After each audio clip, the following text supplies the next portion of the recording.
In Warhammer 40k 6th edition, I made a Necron list featuring 60 flayed ones. Now I haven't been able to play that list in every edition since, including 10th edition. The maximum flayed ones we can take is 30. However, we do have a dedicated detachment for flayed ones, the Annihilation Legion, and today we're going to list build for that detachment.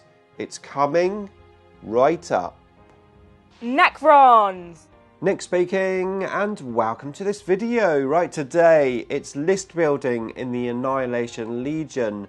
This is a little series of videos that I've made about list building with the new Necron detachments in the 10th edition Codex, and I'm hoping that these videos will help you when it comes to list building. I'm going to share my thought process in making a list from this particular detachment, which, to be fair, is probably one of the weakest detachments out of the 5 that we've got in the Codex. Of course, we've got our restrictions within the detachment, which do help us get a theme for a list, which is what I like about the new detachments. But we've got those restrictions upon us with the special rule, the enhancements, and the stratagems. So let's have a look at what we can do. Let's make the best list that we can out of the Annihilation Legion. Okay, so first of all, let's have a look at the detachment special rule, the Annihilation Protocol. Any destroyer cult units or flayed one units can re-roll the charge roll. That's pretty nice. Plus, if you're charging a unit which is under half strength, you add 1 to the distance. So the detachment rule benefits you when you're assaulting, and of course it's only destroyer cult units and flayed ones. Flayed ones, great. Destroyer cult units, of course, half of those, the Locust heavy destroyers and the Locust destroyers, aren't really going to be assaulting. So we're really looking at the Scorpec destroyers as the main units which are going to benefit from the special rule. Now, of course, we do have other assault destroyer cult units like Ophidian destroyers, but Ophidian destroyers, I think, do different things on the table than just assaulting things. Scorpec destroyers is where this detachment is all about. So, with that in mind, let's have a look at the enhancements for this detachment, and we have 4 of them. First, we've got Eternal Madness. When a model is destroyed from a unit with this enhancement in close combat, rather than removing the model straight away, you would leave it in place. You'd roll a dice on a 4+, that model can fight before it's removed. It's quite nice, however, it's only on a 4+, it's only a 50% chance of it happening, and it's not that great. We then have Ingrained Superiority. If a unit has this enhancement, when it rolls to wound, if it gets a critical wound roll, a 6 to wound, then you get +1 to AP. Generally, I think this is an okay enhancement for Scorpec destroyers. It means you're going to be -3 as opposed to -2 on 6s to wound. However, Scorpec destroyers, of course, do have the plasma sights in the unit, and when you pop those off, a 6 to wound is going to give you devastating wounds. So for at least 2 turns, you're not going to take advantage of the enhancement. It's okay, but it's not amazing. Right, next up, it's the Soulless Reaper, which I actually like this one quite a lot, and mainly because of the name, because my dynasty is called the Soulless Dynasty. So it would make sense for me to take the Soulless Reaper. However, I also think it's probably one of the strongest enhancements as well. So if your enemy decides it wants to fall back, then you roll a dice, and on a 3+, they can't fall back. You're locked in close combat. Probably the most powerful enhancement out of the 4. However, let's have a look at the 4th one. Eldritch Nightmare. Now this is done at the start of the fight phase, and enemy units within engagement range, that's all enemy units within engagement range of a unit with this enhancement, have to take a battle shock test. This could be useful for stopping your opponent using stratagems in the assault.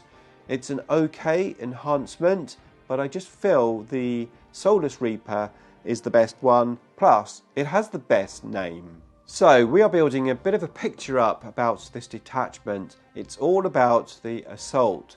So far there's been nothing for shooting units, even though our destroyer cult units, well, half of them do have guns, like the Locust Heavy Destroyers and the Locust Destroyers, but there's just no rules for them. Well, not unless you want to assault. You can re-roll the charge roll on them, but are you going to be assaulting with them? No, not unless it's absolutely like dire situation. So you can see why this detachment is one of the weaker detachments. It doesn't benefit that many units, a small selection of units, and as we find out with the stratagems a little bit later, it also has other restrictions, like your enemy having to be under half strength for you to benefit from the rules. Now personally, I think I've got a bit of a double whammy when it comes to this detachment not being that great, and the reason for that is my opponent. I generally play Richard and he plays his orcs, and that's not a great matchup. Orcs are fast, they have the numbers, they can score objectives really well, they're great at shooting either through volume of dice or through some of the stratagems which they have, and they're really good in assault. Not only that, when they do the war they get that 5+ army-wide save. The way to beat orcs with Necrons is to just stand back a little bit and try to whittle their numbers down. As soon as you start moving out early game, it's really tough against orcs. And of course, this detachment is designed to get into close combat. So as I said, I think I've got a bit of a double whammy with this. However, I'm not going to list tailor for playing against Richard and orcs. I'm going to try to make a list which is an all-comers list. So regardless of who I went up against, I'm hoping I get a chance to win on the table. So let's have a look at that. So as I said, I personally like themed lists, and that's what I like about these detachments in 10th edition. Just being restricted on certain units that you can take, keeping to a theme, I think is great. Sometimes I actually restrict myself when list building. I'm not allowed to take this model or that model. I have to take these models, and those type of lists I find very challenging to make. I enjoy making them and I enjoy trying to make them work on the table. And this detachment is very much a themed detachment. So where do you start when list building for the Annihilation Legion? It's pretty simple. You start with the theme. So clearly this detachment is all about Flayed One units and Destroyer Cult units, and it's all about the assault. So first up in my list is 3 units of 10 Flayed Ones and 3 units of 6 Scorpec Destroyers. Now when I first started building this list, I only wanted Destroyer Cult units and Flayed One units in the army. However, as I built the list, I quickly realised I probably am not going to have enough points to do that and also make the army work on the table, because of course 10th edition is all about the missions and point scoring. So I did have to make a few compromises along the way, although I did stick with Destroyer Cult and Flayed One units as my main theme. So the Flayed One units of course will infiltrate, all 3 units infiltrating up front, and then coming up behind them from my deployment zone will be the 3 units of Scorpec Destroyers. I'm going to try to get into the middle of the board. I'm going to try to hold those objectives in the middle of the board and tell my opponent, here I am, come and get me. So if I'm going to be playing Scorpec Destroyers, then of course I'm going to have to take at least 1 Scorpec Lord, because it's such a cool looking model. Now the Scorpec Lord has never been that great over the years. However, he's in the list regardless, just because he looks really cool. Do you think he looks cool? If he does, then press the like button. Okay, so now I thought to myself, I'm going to need some tank popping guns. I am all about the assault, so if my opponent comes with an army which has lots of transports, I'm going to need to pop those transports to get my opponent on foot so that I have a better chance in the assault. In steps 3 units of Locust Heavy Destroyers. Now these units have all got the Gauss Destructor guns. I did consider putting the Exterminator guns on one unit, some anti-infantry and some anti-tank, but I feel for this particular list I need all anti-tank guns. Of course, anti-tank guns are great against monstrous creatures as well, and there's going to be no doubt some big nasty monsters on the table. So 3 units of 3 Locust Heavy Destroyers with the Gauss Destructors, and these 3 units would cover my home objective shooting away. These plus the Scorpec Destroyers and the Flayed ones are going to be the core of my army. So next I started thinking about how I was going to score secondary objectives. Ideally in the list I wanted 2 units of Ophidian Destroyers and 2 Hexmark Destroyers, just keeping with the theme of destroyer cults. These 4 units would allow me to get around the table to score those very important secondary objectives, things like behind enemy lines and investigate signals. The 2 Hexmark Destroyers going into reserve and the 2 Ophidian units going on the table and then tunnelling, coming up, getting as many points as I can. Of course those units are destroyer cult units, so they're fitting the theme. However, at this stage I had to make a few compromises. The first compromise I had to make, and a compromise which came pretty easily because the unit is just so good for the points, and that is 2 units of 3 Scarab Swarms. Not destroyer cult, not flayed ones, but really good for the points. These 2 units I use in pretty much all of my lists. They go in my deployment zone, in the corners of my deployment zone, and they're there to investigate signals and also to stop my opponent getting in with their deep strikers to take up some board control. Now arguably I could do this job with a Locust Destroyer, just a single Locust Destroyer. Actually it would be cheaper, 30 points as opposed to 40 points. However, you don't get as many wounds like you do on the Scarabs, and whilst the Locust Destroyer can score objectives and the Scarabs can't, I just feel that the Scarabs are just a bit more reliable when it comes to this job. Okay, now talking about a single Locust Heavy Destroyer, it was at this stage that I started to get concerned about my home objective, scoring my home objective. Now I do have, of course, the Locust Heavy Destroyers, which in a lot of my list will just stand on my home objective and shoot.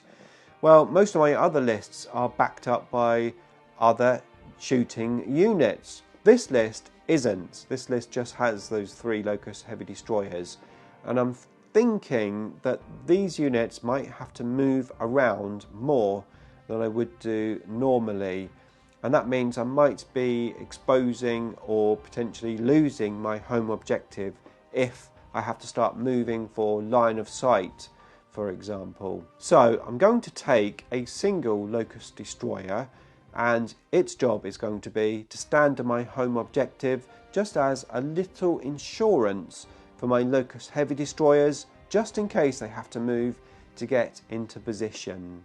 However, I did have some points issues with my 2 units of Ophidians and my 2 Hexmark Destroyers in there. I was just running out of points, so I had to do some jiggling. Now this jiggling would involve some more compromises. Unfortunately, but not unfortunately, because, well, I'm trying to win on the table, and sometimes you just have to make compromises to give you that chance to win.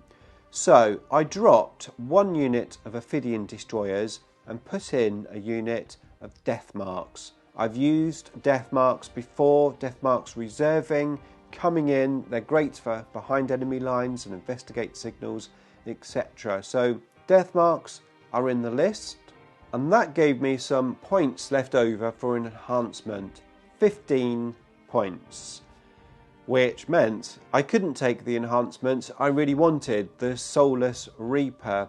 I could take the enhancement that gives me +1 AP on a 6 to wound for my Scorpec Destroyers, As I said, it's only going to be useful a certain amount of time, and because of the theme of the Soulless Reaper and my army being called the Soulless Necrons, I really wanted the Soulless Reaper. So I had to look to see how I could get an extra 5 points. There was, sadly, only one option, and that was to remove one of the Hexmark destroyers and replace it with another unit of Death Marks. As I said, it's a shame because I've got rid of a Destroyer Cult unit for a non-Destroyer Cult unit, but it did give me an extra 5 points, and now the Soulless Reaper enhancement is in the list.